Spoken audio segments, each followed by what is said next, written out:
February 4th, 2024. This is Darci's Corner, and a lot's going on in my life in the last week or two, but a lot's going on in the lives of many people in Alberta, particularly if you're a trans person right now, because our premier has decided outing trans kids to their parents, regardless of whether or not the parents are homophobic, is the best thing for the child. And she knows, she's been given the facts, she does not care, that some of these kids will commit suicide. Many of these parents will abuse their children and force them into a closet or just literally beat them. And she's okay with that. That's fine by her. If you die, sacrifices must be made. And if lives are ruined, oh well, they're not her lives, so she does not care. She wants to make sure that every trans person feels unwelcome. Make sure that, because we're scary.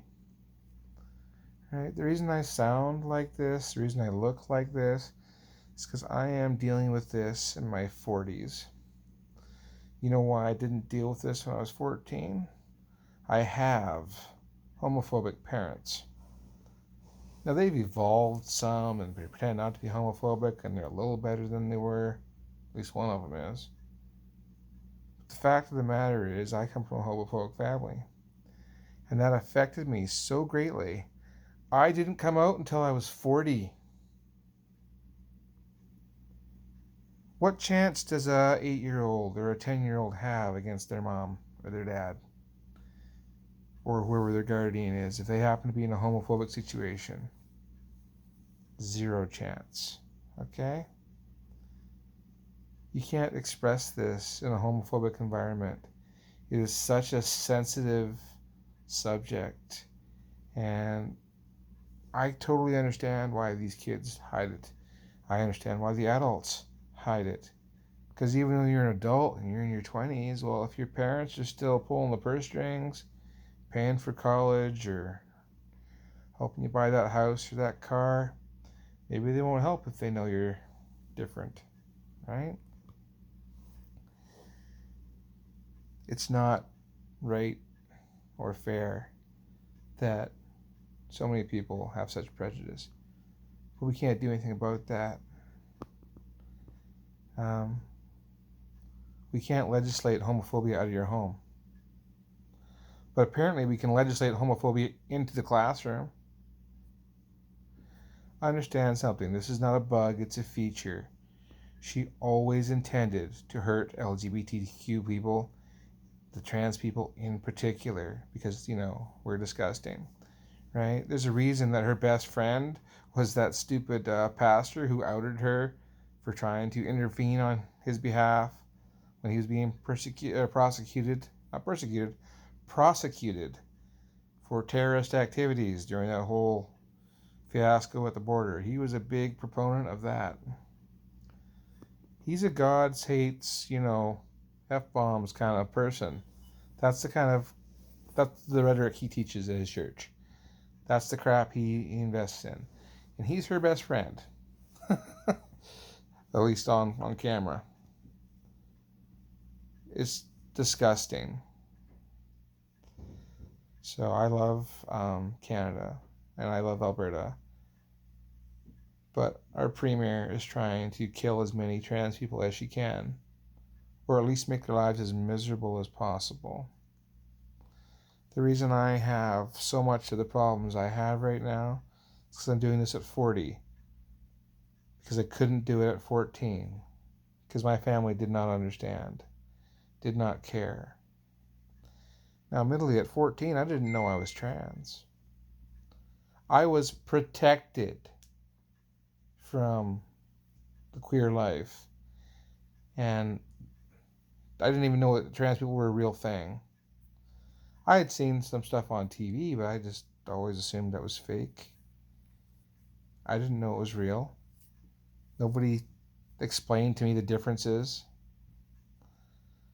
I enjoy some of the nuanced conversations that are on CBC right now. The conversation I heard yesterday, the guy was talking to an actual doctor who deals with these things and explained in detail how puberty blockers work and when you should use them and when you shouldn't. And that's information that people need. And if you need a puberty blocker, you need it when you're 10. You need it when you're 11 so that you have time to figure out what your gender is if you don't know. Because some of us don't know.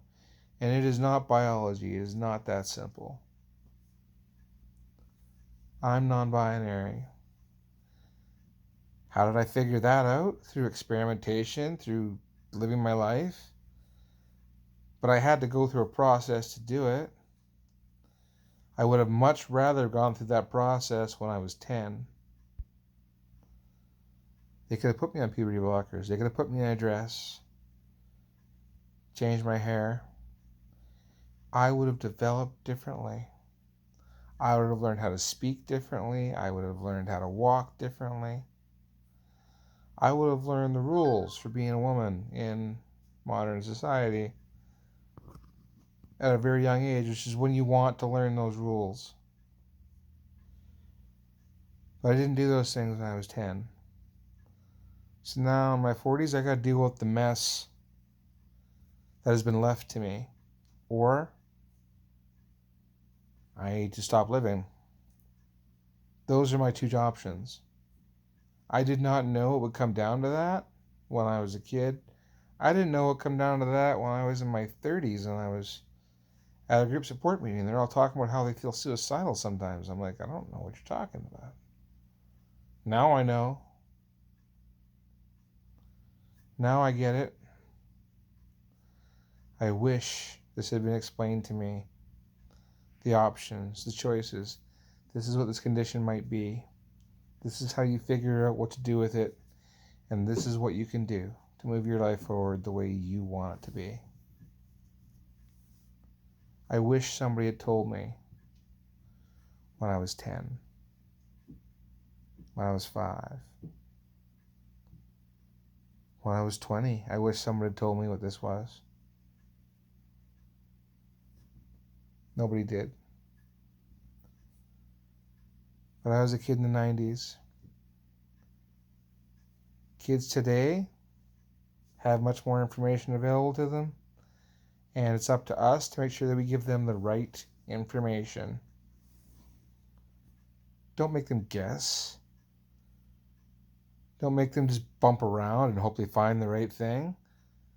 We have all that information now. We can put together comprehensive packages, like information packages, and like give people options.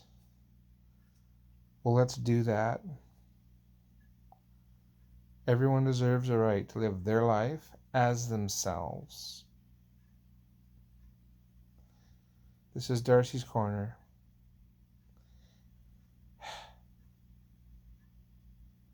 We need to do better. Peace.